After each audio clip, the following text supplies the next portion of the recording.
யாருங்க வீட்டில் இருக்கிறோம். வாங்கம்மா, வாங்க. வணக்கம். வாங்க. வணக்கங்க.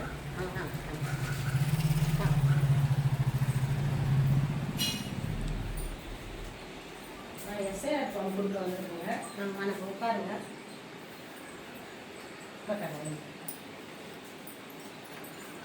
இந்தாங்க, இது 2 ஃபார்மு. ஒருத்தருக்கு 2 ஃபார்ம் கொடுக்குறோம். ஒன்று இது எனக்கு தெரியல, கொஞ்சம் விளக்கமாக சொல்லுங்க. சொல்லுங்கள். இங்கே புகைப்பட ஓட்டை ஓட்டணுங்க. இங்கே வந்து நாங்கள் கலர் போட்டோ ஓட்டணுமா, பிளாக் அண்ட் ஒயிட் ஓட்டணுமாங்க?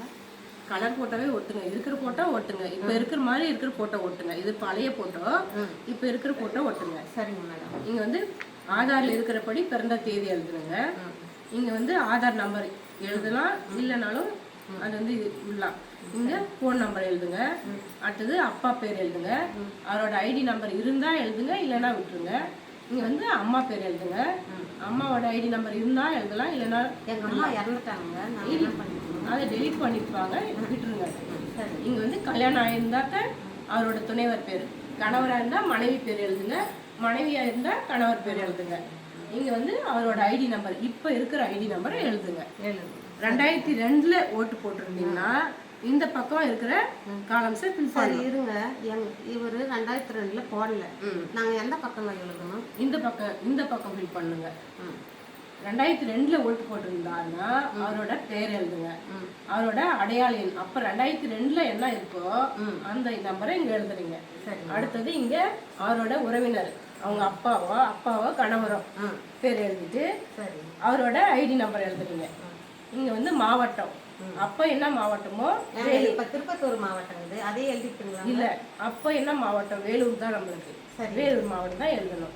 இங்கே மாநிலம் வந்து தமிழ்நாடு. இங்கே சட்டமன்ற தொகுதி வந்து நம்மளுக்கு திருப்பத்தூர் தான். ஜோலார்பேட்டைன்னு சொல்கிறாங்க. இப்போ தான் திருப்பத்தூர் தான் எழுதணுங்க. சரிங்க.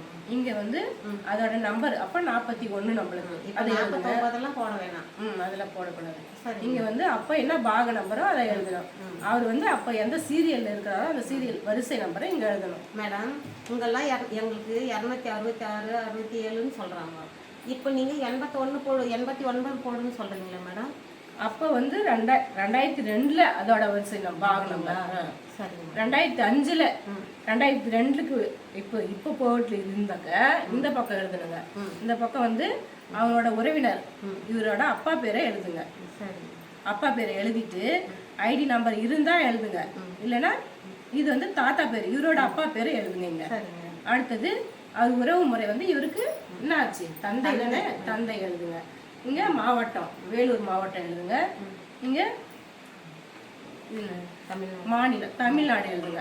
இந்த சட்டமன்ற தொகுதி அதே தான், திருப்பத்தூர் எழுதுங்க. இங்க சட்டமன்ற தொகுதி எண் 41 நம்பர் தான், அப்போ அதை எழுதுங்க. இங்க பாக நம்பர் வந்து அப்ப என்ன பாகமோ அதை எழுதுங்க. இங்க ரெண்டு காலங்களையும் பழைய இதுதான் எழுதணும், புதுசெல்லாம் எழுதக்கூடாது. சரிங்க மேடம். இங்க கையெழுத்து போட்டுருங்களா? இங்க கையெழுத்து போட்டுருங்க. சரிங்க மேடம். சரிங்க மேடம், எங்க பொண்ணுக்கு புதுசாக எழுதணும். அதனால நாங்கள் என்ன பண்ணுறோம், ஃபார்ம் 6 கொடுப்போம். அதில் அவங்களுக்கு இந்த அட்ரஸ் படி ஒன்று இருக்கணும். அவங்களுக்கு வயசு பொறுப்புக்கு ஏதாவது டிசி, மார்க் ஷீட், ஏதாவது ஜெராக்ஸ் வச்சு கொடுங்க, நாங்கள் வாங்கி வச்சுக்குவோம். ஃபோட்டோ ஒட்டணுமா? ஃபோட்டோ ஒட்டணுங்க. அதுக்கு ஆதார் கார்டு வைக்கணுமா? அப்பாவோட ஓட்டர் ஐடி வைக்கணுமா? இதெல்லாம் கேட்குறாங்களா மேடம்? ஆதார் கார்டு வைக்கணும். வயசு அந்த அட்ரஸுக்கான ப்ரூஃப் அதுதான். வயசுக்கான ப்ரூஃபு அவங்க படித்த டிசி ஜெராக்ஸ் ஆகுது, மார்க் ஷீட் ஜெராக்ஸ் ஆகுது, இணைங்க. சரி மேடம், இவ்வளோ சொன்னதுக்கு ரொம்ப நன்றிங்க மேடம். நன்றி.